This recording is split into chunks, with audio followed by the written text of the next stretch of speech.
Yo creo que sí. No creo que lo cambie de hora a Moteño. De igual manera, siempre le puede avisar al grupo. Pero sí, en esta ocasión, si no.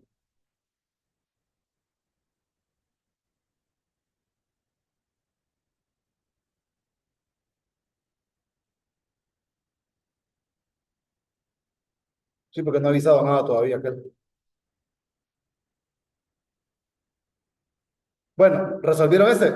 Aquí tengo el. Voy a cambiar de página.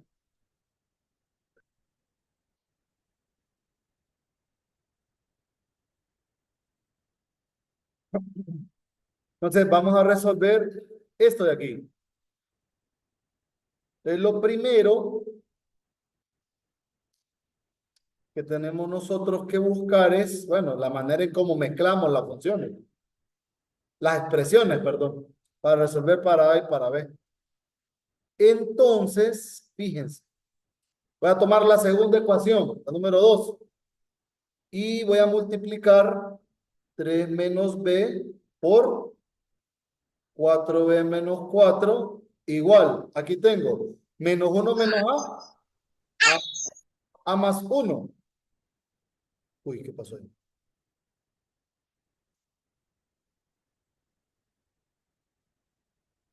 Buenas. ¿Quién es HP? Disculpe.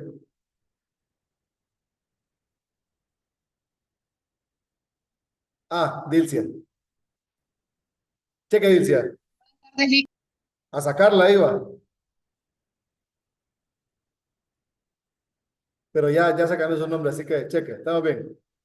Entonces, miren, menos 1 menos A. Saco el menos A más 1. Y el menos que saqué, A menos 2. Listo. Desarrollo.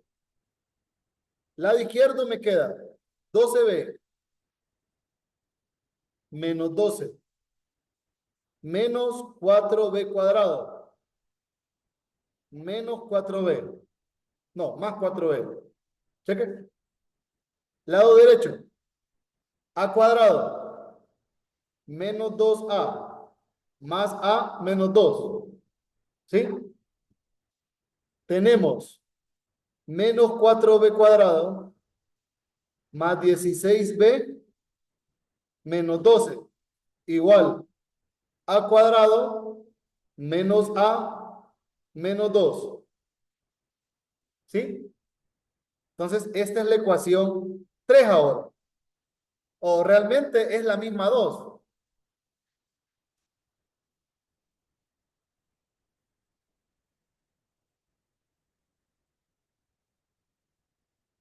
2.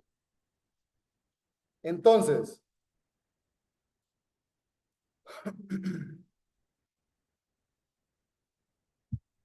entonces, vamos a tomar 1 y 2.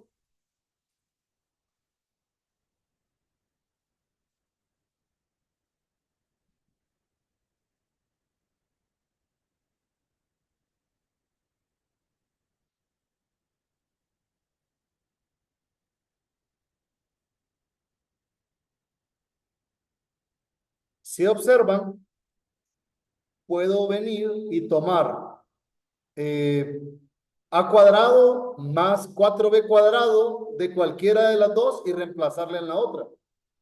¿Se fijan? Por ejemplo, de aquí, A cuadrado más 4B cuadrado, ¿a qué es igual? Este lo sumo, ¿sí? Entonces me va a quedar 16B menos 12 más A más 2, ¿sí? ¿Lo ven?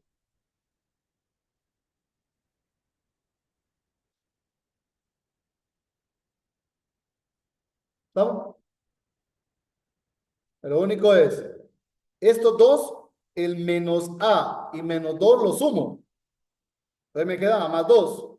Y a este lo sumo también y me queda A cuadrado más 4B cuadrado. Entonces, esta expresión la voy a reemplazar en 1.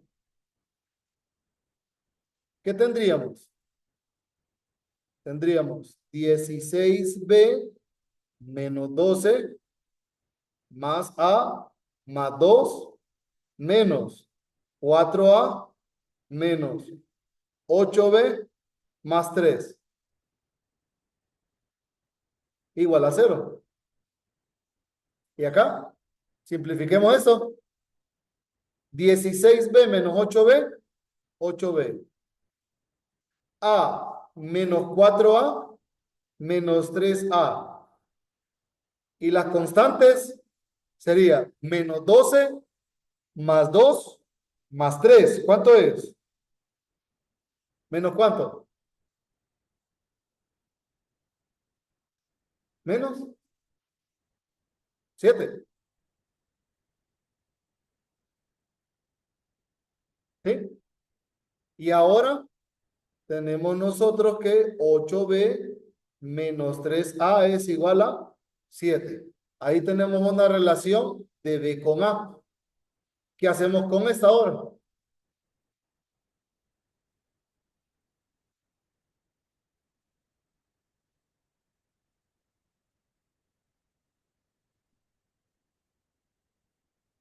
¿Qué hacemos?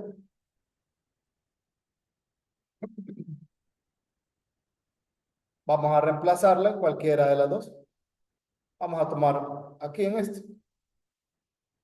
Entonces voy a despejar para 8b porque es el que me queda más fácil. 8b.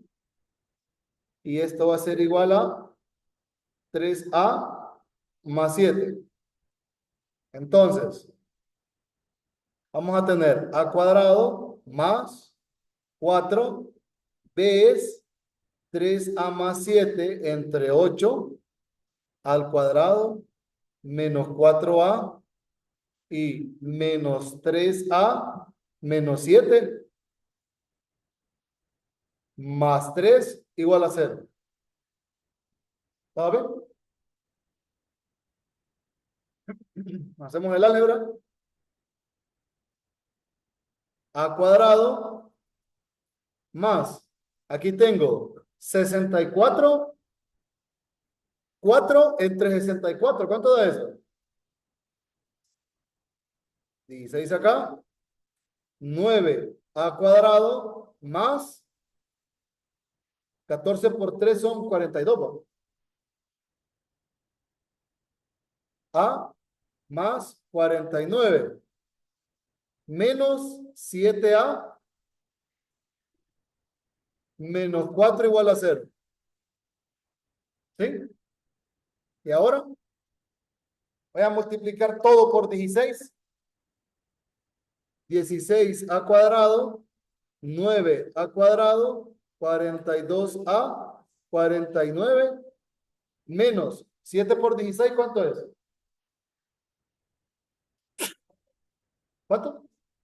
112, ¿seguro? 7 por 16, verifiquen. 112. Y 16 por 4, 64. Simplificamos. 16 más 9, 25 a cuadrado. 42a menos 112, negativo. ¿Cuánto? 70 a 49 menos 64 menos, ¿cuánto? 15. Ahí podemos dividir entre 5 todo, ¿no? 5a cuadrado, 70 entre 5.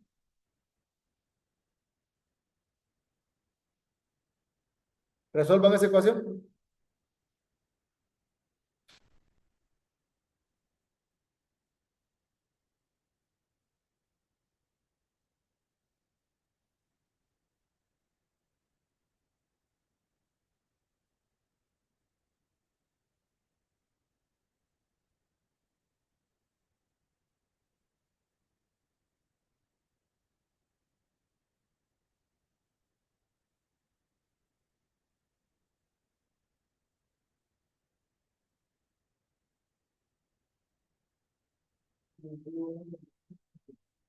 ¿Cuánto?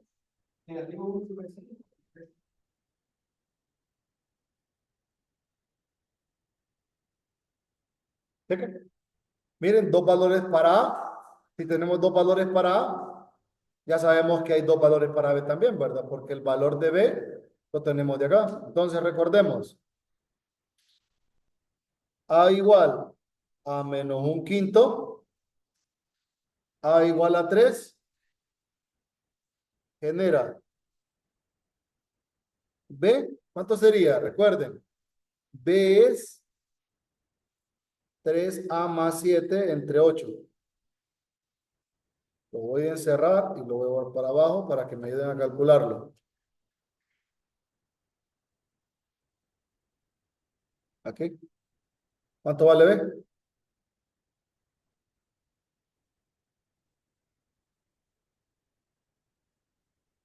Ajá.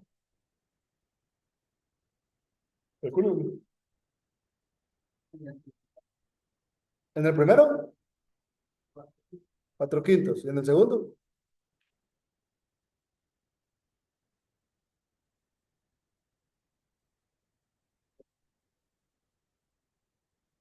Entonces, ¿qué acabamos de calcular nosotros? Calculamos los puntos de tangencia. Y dice, hay dos rectas que pasan por este punto que son tangentes. Me pide obtenga las ecuaciones de estas rectas. Bueno, entonces como ya tengo la ecuación supuesta de la recta tangente, me la llevo. Ayúdenme a calcular. Entonces tengo para la primera,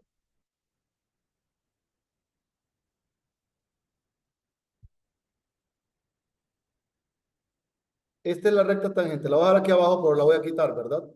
Entonces para la primera sería y menos 4 quintos igual, calcúlenme la pendiente, x más un quinto.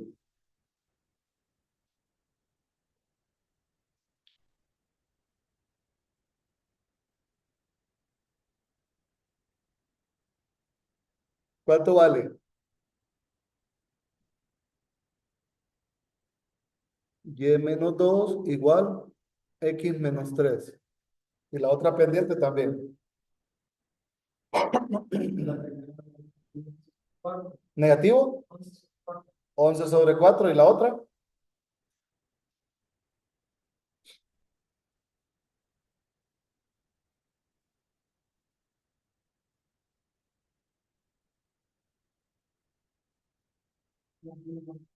Negativo, un cuarto. Esas son las respuestas que ocupamos nosotros. Ahora,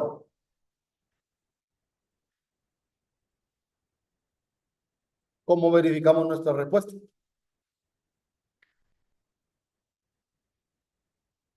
Nuestra respuesta, la única manera de verificarlo es graficando. Entonces voy a empezar a graficar la curva, el punto y luego las rectas. Acuérdense, porfa, de la curva. ¿Se acuerdan de la curva? Para que me la dicten. Porque era x cuadrado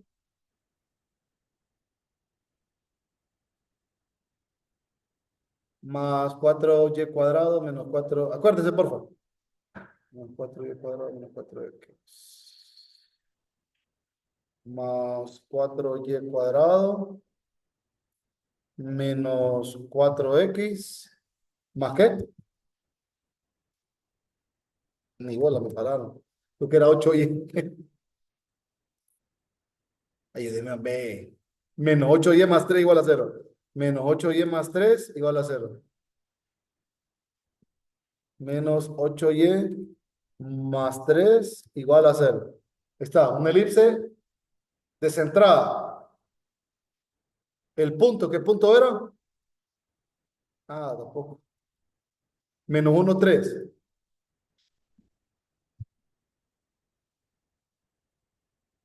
Está, miren un punto fuera de la curva. Cheque. Vamos con las rectas ahora. ¿Copiaron la recta? Y entonces, vaya, acuérdense, acuérdense. Apúntenlas para que me las dicten. Fotito, aunque sea, pues, para que es más rápido.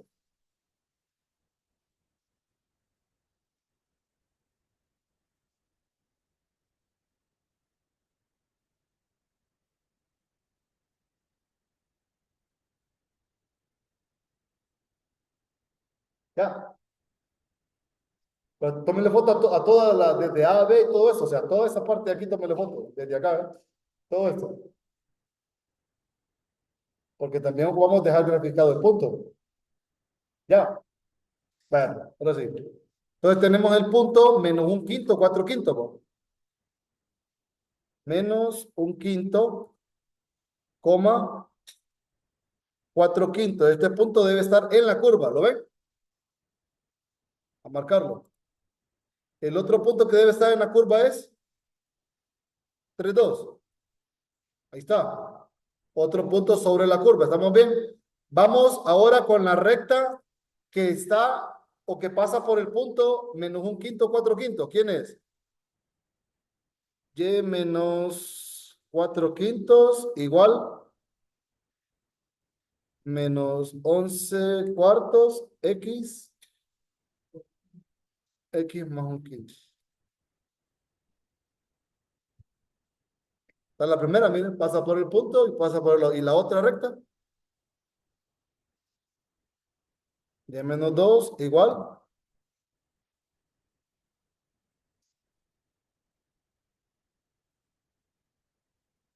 Ahí está.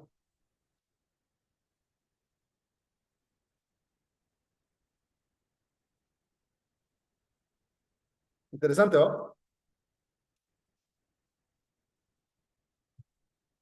Entonces eso podemos hacer con el cálculo nosotros. Podemos jugar extremo.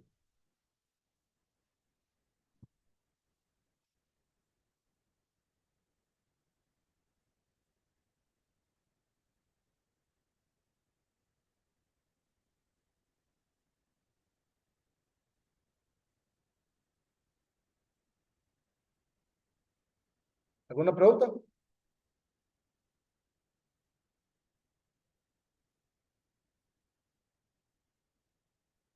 ¿Preguntas?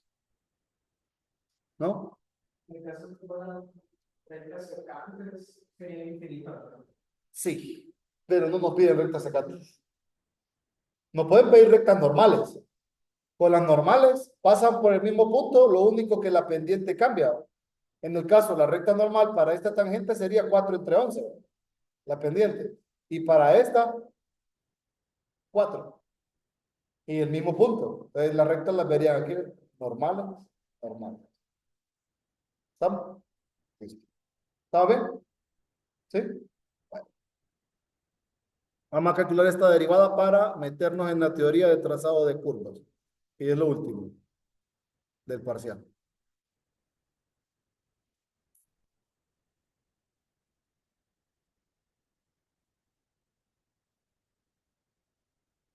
Miren, con este, no tengo un detalle, con este seno de la tangente inversa, porque esto se puede simplificar. Fíjense bien, voy a hacer algo de álgebra previo. Eso porque siento que la expresión se puede simplificar un poco. Entonces, si digo teta igual a la tangente inversa de x, significa que la tangente de teta es x. Esto me genera un triángulo.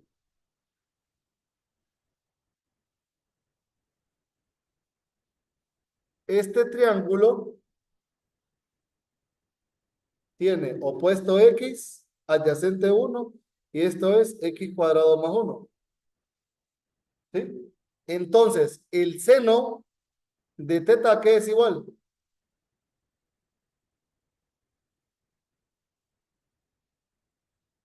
X entre la raíz de x cuadrado más 1. Y como teta es la tangente inversa, usted puede cambiar el seno de teta que tiene aquí arriba por x sobre la raíz. Entonces, esto significa que la función f de x nos va a quedar 2x, x más 1, raíz de 1 más x cuadrado por el seno, que es x sobre la raíz de 1 más x cuadrado entre x al cubo menos 1.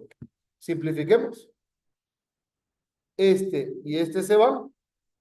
Este y este se van. ¿Qué nos queda? Nos queda en el numerador 2x, x más 1, y en el denominador x al cubo menos 1. Ahí no puedo simplificar más. ¿Sí? Entonces, como yo quiero calcular la derivada de esta función, lo único que hago es que le aplico derivación logarítmica.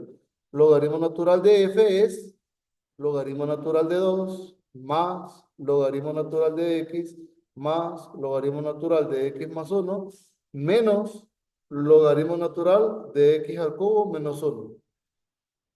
Derivamos. F' entre f es 0,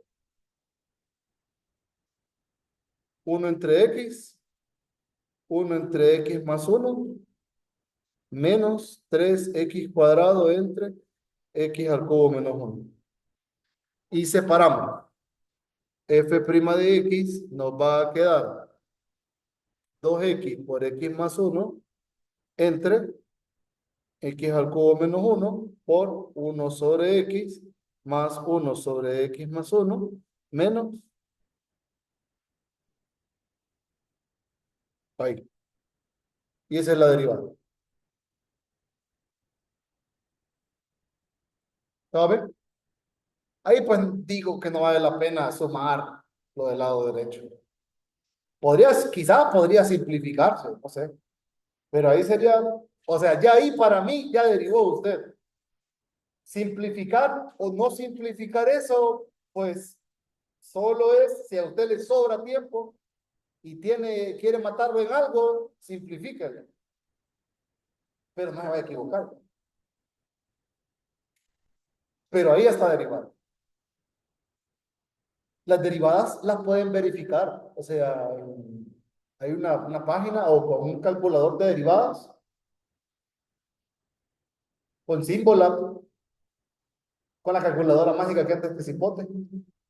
Por eso es que esa calculadora no la puede usar el día del examen. ¿Por qué? ¿Ah? Esa cosa solo le falta hacer café. No sé si las de ahora ya salen, les caen, salen como de la mochila y se van a comprar un café y regresan. O lo preparan. Pero si digamos, ya en la medida de la cuenta, es el cociente, pero por lo que nosotros no. Sí, lo vale. Es lo mismo. Solo que en el cociente lo único que tiene que hacer es multiplicar. Sí, pero ella no la multiplicar, una guía de lo que nosotros no sabemos. No, sí, a veces sí. Es depende del tipo de función. Es que esta, por ejemplo, quizás debí usar cociente, pero es más fácil usar logarítmica. Entonces ahí es donde la intuición a usted le tiene que jugar adelante a la aplicación. La aplicación la va a calcular, pero nosotros somos los que pensamos, la aplicación no. Recuerde, por mucho que nosotros queramos educar un sistema, siempre, siempre, siempre nosotros tenemos que ir adelante, porque nosotros somos los que realmente pensamos. ¿Todo bien? ¿Alguna pregunta? ¿No? ¿Todo claro? Bueno, cerramos la parte de derivados. Rectas tangentes, rectas normales, derivación logarítmica, o sea, hicimos un montón de cosas en la parte de derivados.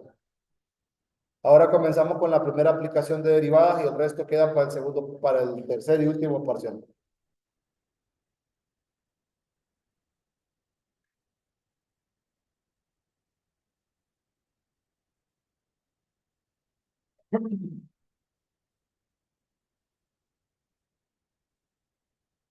Vamos a revisar ahora es trazado de curvas.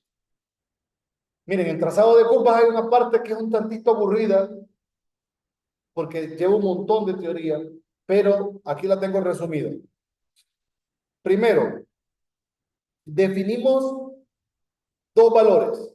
Hay unos que le llaman valores extremos de manera general, pero esos encierran dos categorías, extremos absolutos y extremos relativos.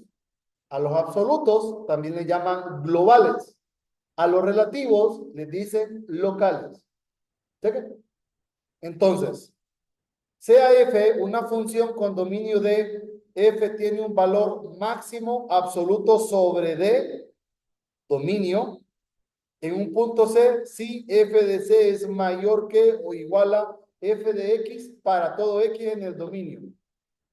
Y un mínimo absoluto si f de c es menor o igual que f de x para toda x en el dominio. Entonces, este es el valor más grande y este es el valor más pequeño. Cuando hacemos la comparación con todo el dominio, están los valores extremos absolutos o globales. ¿Cheque? Luego aparecen los locales. Pero hay que tener en cuenta algo. La existencia de esos valores absolutos o de estos extremos absolutos solamente la podemos asegurar nosotros si estamos bajo esta circunstancia. Si f es continuo en un intervalo cerrado, recuerden, continua. Entonces, f tiene tanto un valor máximo absoluto m como un valor mínimo absoluto m minúscula en el intervalo de AB. Esto es, existen números x1 y x2 en el intervalo cerrado AB con f de x1 igual a m, f de x2 igual a m mayúscula, tales que m va a ser menor o igual que f de x, menor o igual que m, para cualquier otro x en AB. O sea, la existencia de esto siempre se va a dar, pero cuando nosotros tenemos que f es continua en un intervalo cerrado. Es decir, la función es continua en un intervalo cerrado, podemos asegurar la existencia de estos dos números. Sí, pero esa desigualdad, mayor o igual a Menor o igual. quiere decir que m y m mayor con la igual. Podría ser en un punto, cuando la función va aquí, pero el detalle es que esos son dos valores fijos. Lo que estamos estableciendo es como una frontera, dos rectas horizontales, y igual a m minúscula, y igual a m mayúscula. Entonces la función está entre esos dos. Todo valor de la imagen de la función está entre esos dos. Esto es lo que me está representando. Más que pensar en que estos dos pueden ser iguales, es como una franja. Como quien dice, vaya, imagínense el límite superior de la pizarra y el límite inferior. Entonces, el límite inferior es m minúscula, el límite superior es m mayúscula, y todos los valores de la función están entre esos dos. Nada más. Pero eso solo se puede asegurar cuando la función es continua, y eso lo estamos buscando nosotros en un intervalo cerrado. A eso se refiere más que todo. Cheque. Entonces, estos valores se pueden localizar dentro del intervalo o en los extremos. Ejemplo, aquí vemos nosotros que tenemos el valor máximo y el valor mínimo dentro del intervalo. Aquí, por ejemplo, tenemos que el valor máximo y el valor mínimo están en los extremos. Aquí tenemos que el valor máximo está dentro y que el valor mínimo está en un extremo. O lo contrario, que el valor máximo está en un extremo y que el valor mínimo está dentro del intervalo. Entonces, la localización de esos valores extremos absolutos se da o en los extremos del intervalo o en el interior. Pero ya vamos a ver cómo buscarlos. Luego está este que es máximo local o mínimo local. También a los locales se le llama extremos relativos. Y dice, una función tiene un valor máximo local en un punto C en su dominio si f de x es menor o igual que f de c para toda xd que está dentro de algún intervalo abierto que contenga c. Y una función tiene un valor mínimo local en C en su dominio D si f de x es mayor o igual que f de c para toda x en D que está dentro de algún intervalo abierto que contenga C. Entonces, ahí hablamos del valor más grande o el valor más pequeño localmente buscado. ¿Qué significa eso de localmente buscado? Que nosotros estamos trabajando en un subconjunto del dominio. Cuando hablamos de absolutos, estamos viendo todo el dominio, pero en un relativo o un local, estamos viendo subintervalos o subconjuntos del dominio. ¿Estamos? Ahí es donde se da el valor más grande o el valor más pequeño. ¿Listo? ¿Qué más? ¿Qué más? ¿Qué más? Por ejemplo, miren, si ustedes ven todo el dominio, desde A hasta B, este es máximo local, perdón, máximo absoluto y este es el mínimo absoluto en todo el dominio, ¿sí? Pero si ustedes vienen y estudian desde A hasta E, este es mínimo local, máximo local. Si estudian desde C hasta D, máximo local, mínimo local. Si usted estudia de E a B, máximo local, mínimo local. Si usted estudia de D a B, máximo local, mínimo local. ¿Estamos? Si usted estudia de E a B a D, mínimo local, máximo local. Si usted estudia de C a E, máximo local, mínimo local. Y lo mismo acá. Mínimo local, máximo local. Depende del intervalo. Si usted estudia desde A hasta D, máximo local, mínimo local. De C a D, máximo local, mínimo local. ¿Estamos? Entonces, si lo hacemos en subintervalos, hablamos de extremos relativos o locales, y si lo revisamos en todo el dominio, hablamos de extremos absolutos o globales. ¿Listo? ¿Claro con eso? Aquí, por ejemplo, un garabato medio raro de una función que no está definida en un intervalo cerrado, sino que está definida en no reales, pero si se fijan, tiene dos asíntotas. Entonces, esta función sí puede tener un mínimo absoluto y un máximo absoluto. Si es así, si la función hacia el más infinito y hacia el menos infinito tiene valores restringidos, ¿estamos? O tiene asíntotas horizontales a los lados, a esa función sí le podemos, o sí podemos hablar nosotros ahí del máximo absoluto y el mínimo absoluto. ¿Estamos claros? Listo. Luego, este teorema dice, si f tiene un valor máximo local o mínimo local en un punto interior C de su dominio y f' está definida en C, entonces se debe cumplir que f' en C es C. Un punto interior del dominio de una función f, donde f' es 0 o no está definida, es un punto crítico y yo estos puntos críticos le llamo puntos críticos de primera especie. ¿Estamos? Aquí hay puntos críticos de primera especie. Luego, ¿cómo determinar los extremos absolutos de una función continua en un intervalo cerrado finito? Lo primero que hacemos es evaluar en todos los puntos críticos y los puntos extremos del intervalo. Los puntos críticos es donde la derivada es 0 y donde la derivada no existe. ¿Sabes? Entonces, calculamos la derivada y estimamos los valores que la anulan y los valores que hacen que la derivada no exista. A eso le llamamos puntos críticos. Y luego de eso, le calculamos la imagen a todos los puntos críticos. Y a los extremos, obviamente. Y de esos tomamos el valor más grande y el valor más pequeño. Eso es para calcular extremos absolutos en intervalos cerrados. Eso lo vamos a usar más en el último parcial. Luego tenemos dos teoremas que nosotros los utilizamos en análisis numérico que se deben mencionar aquí. Uno es el teorema de Rolle y el otro es el teorema del valor medio. El teorema de Rolle dice, suponga que y igual a f de x es continua en todo punto del intervalo cerrado a b y es derivable en todo punto de su interior.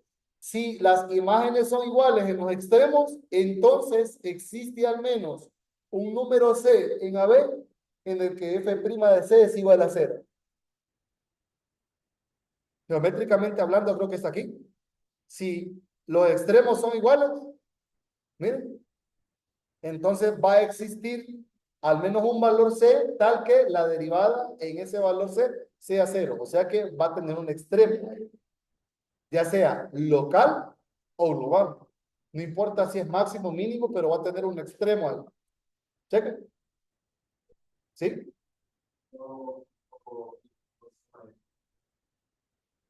Todo punto crítico es un valor extremo. No. Los valores extremos son los que están definidos en el intervalo. A eso le llamamos extremos. Los extremos del intervalo. Eso. Y los puntos críticos es donde podría haber un extremo relativo. Ahí podría existir uno. Cheque. Y luego el teorema del valor medio dice, suponga que y igual a f de x es continua en un intervalo cerrado AB y derivable en el interior del intervalo abierto, entonces existe al menos un punto C en AB en el que la pendiente de la recta secante es igual a la pendiente de la recta tangente en el punto. O sea, este. Esta es una secante, miren. Si nosotros trazamos esa secante, al menos vamos a encontrar un valor C para el cual estas dos rectas, la tangente y la secante, tengan la misma pendiente. ¿Estamos? Eso dice el teorema del valor medio. Eso lo vamos a usar después. Aquí también es un ejemplo del teorema de Rolle. Si las imágenes de los extremos son iguales, van a tener al menos un valor C tal que f' en C sea 0. O sea que van a tener estos extremos. ¿Ven? Pueden tener estos. ¿Estamos? Eso nos dice el teorema de Rolle. Luego, se dice que una función que es creciente o decreciente en un intervalo es monótona. Cuando nosotros escuchamos la palabra monotonía de una función, nos referimos a si la función crece o decrece. Entonces, la monotonía de una función hace eso. Entonces, ¿cuándo una función crece? ¿Cuándo una función decrece? En 110, uno viene y hace un arreglo o una cuestión bien, digamos, graciosa para saber cuándo la función crece. Usted escribe su nombre sobre la función y su nombre va hacia arriba crece, su nombre va hacia abajo decrece. Y así sabe. Por ejemplo, miren aquí. Si yo escribo mi nombre hacia arriba, David, aquí crece. Aquí David decrece. Crece, decrece. Es bien intuitivo, ¿no? Pero hay una relación de la monotonía de la función con las derivadas. Y dice, si la derivada es positiva en cada punto de un intervalo abierto, entonces la función es creciente. Recuerde, la derivada representa la pendiente de la curva. Si la pendiente es positiva, es porque la función crece. Si la pendiente es negativa, es porque la función decrece. Y este es el corolario que está aquí. Este es el criterio de la primera derivada para crecimiento o decrecimiento de una función. Chequen. Si la derivada es positiva en un intervalo, la función crece. Si la derivada es negativa en un intervalo, la función decrece. Esto nos sirve para saber localizar los extremos locales. Y aquí está. Suponga que C es un punto crítico. Aquí hablan un punto crítico de primera especie. De una función continua f y que f es derivable en todo punto de algún intervalo que contiene a C, excepto posiblemente en sí mismo. Al moverme de izquierda a derecha en el intervalo, si la derivada cambia, fíjense bien, miren mi brazo. Si la derivada cambia de negativa a positiva, aquí, negativo a positivo, hay un mínimo. Acuérdese, derivada negativa es función decreciente, derivada positiva, función crece. Entonces, la función aquí viene así, ¿ves? Vamos a rayar. Para la compañera Dilce que me olvidó que estaba conectada.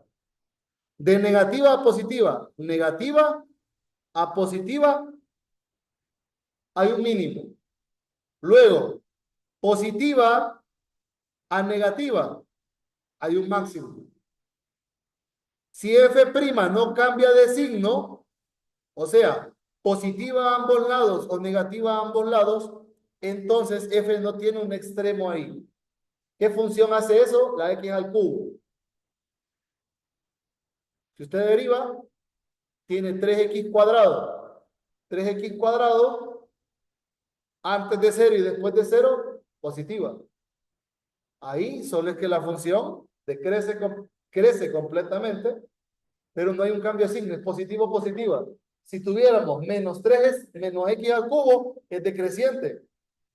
Y la derivada es menos 3x cuadrado, es completamente negativa. Negativo, negativo. Ahí no hay un extremo.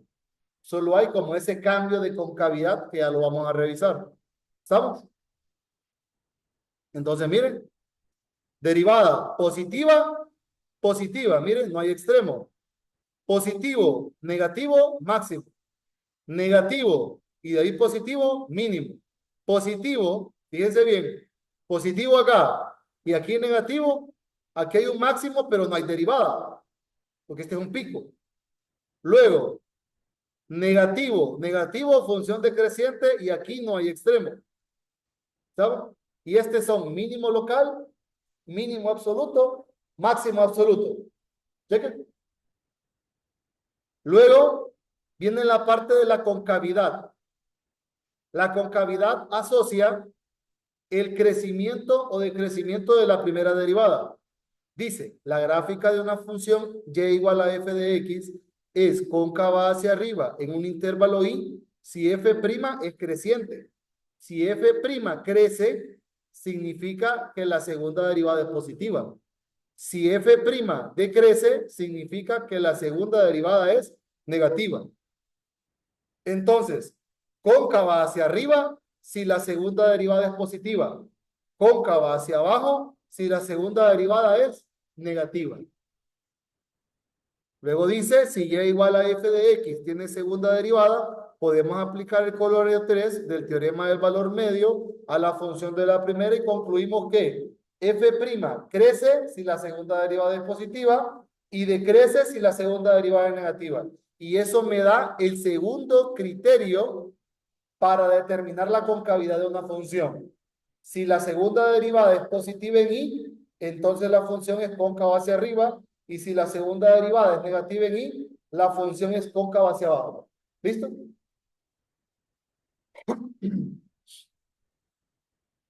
Luego, un punto donde la gráfica de una función tiene recta tangente y cambia de concavidad se conoce como punto de inflexión. Entonces, ¿cuándo hay punto de inflexión?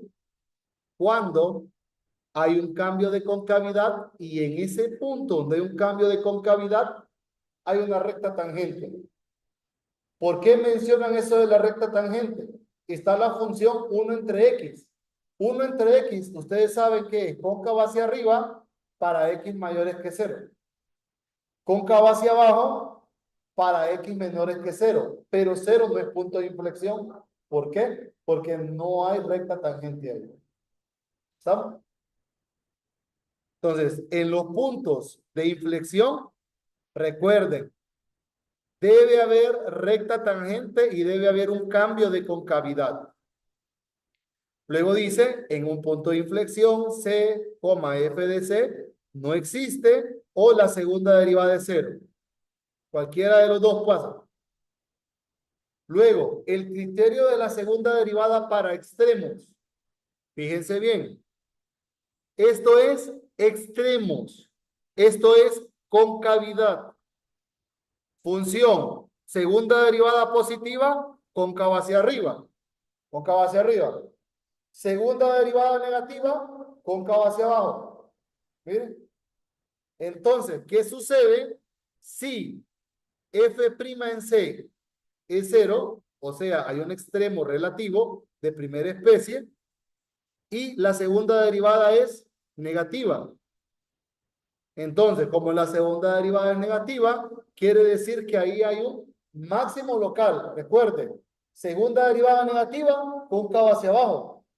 Es cóncava hacia abajo y ahí hay un valor máximo. Luego, primera derivada a cero, segunda derivada es positiva, entonces es cóncava hacia arriba. Al ser cóncava hacia arriba, hay un valor mínimo. ¿Cheque? Esto más lo vamos a utilizar en el tercer parcial cuando estemos viendo la parte de extremos, optimización y esas cosas. Y luego, si la primera derivada es cero y la segunda derivada es cero, el criterio no concluye y hay que ver qué hacemos para determinar qué tipo de valor tenemos ahí. Cheque. Entonces, como resumen, primera derivada cero y segunda derivada positiva, negativa, miren, cóncava hacia abajo y hay un máximo.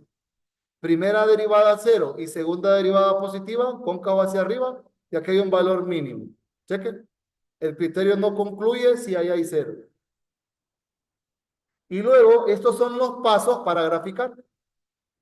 Pero yo tengo mis propios pasos. Ustedes pueden seguir esto, no hay problema. Mañana que dibujemos nosotros, que se me hizo el gráfico, que dibujemos esto, ahí nos vamos a fijar. Y como resumen, dice, derivable, ¿qué implica? Suave, conexa, que la gráfica puede subir o bajar. Si la derivada es positiva, la función es creciente. Si la derivada es negativa, la función es decreciente. Si la segunda derivada es positiva, es cóncava hacia arriba, así, así, o la U, ¿verdad? Unida. Si la segunda derivada es negativa, es así, así, o la U hacia abajo. Si cambia la segunda derivada de más a menos y hay una recta tangente, este es un punto de inflexión. Miren, de más a menos la segunda derivada, la primera, si cambia de más a menos, máximo, si cambia de menos a más, mínimo. Aquí, para la concavidad, primera derivada cero y segunda derivada negativa, hay un valor máximo. Primera derivada cero y segunda derivada positiva, hay un valor mínimo. Este es el resumen de toda la sección. Esta última tabla, que es lo más importante. Y mañana les voy a explicar, bueno, mañana y pasado, el miércoles, de miércoles y jueves, vamos a graficar esta función y estas dos, porque hay un pequeño problema. Aquí estamos limitados nosotros al tipo de función, porque no nos pueden poner una función cuyos límites importantes se calculen vía L'Hopital, porque no hemos visto L'Hopital, sino que hasta el siguiente parcial. La del logaritmo esa no la podemos calcular, porque requiere de L'Hopital. En cero a la derecha. Porque tenemos menos infinito por cero y es forma indeterminada. Y eso solo lo podemos calcular usando L'Hopital. O sea, solo por un límite no podemos hacerla. Con lo que tenemos, nos tienen que poner un estilo de estas funciones así. Que no requiere el uso de la regla de L'Hopital. Para calcularlo. ¿Preguntas? ¿Qué pasa si en el, por ejemplo, ¿qué pasa si en un punto de inflexión hay un hueco? Sigue siendo un punto de inflexión. En un punto de inflexión hay un hueco. Sí, porque la recta tangente va a existir. Porque recuerde que posiblemente, acuérdese que nosotros nunca nos ha interesado si está definida o no en el punto. Pero un huequito, ¿ah? Agujero. Sí. Le diré que es un tanto extraño, pero sí, puede ser. Pero sí, sí sería un punto de inflexión. ¿Preguntas? ¿Se leen esa teoría otra vez? Ahí se la voy a compartir en un ratito. Luego mañana. Firmaron la lista. Ah, se fijan. Allá querían ir, va. Qué bárbaros. A los visitantes los vamos a poner a firmar. Ahí fue. Nos vemos, Dilcia. Nos vemos. Hasta mañana.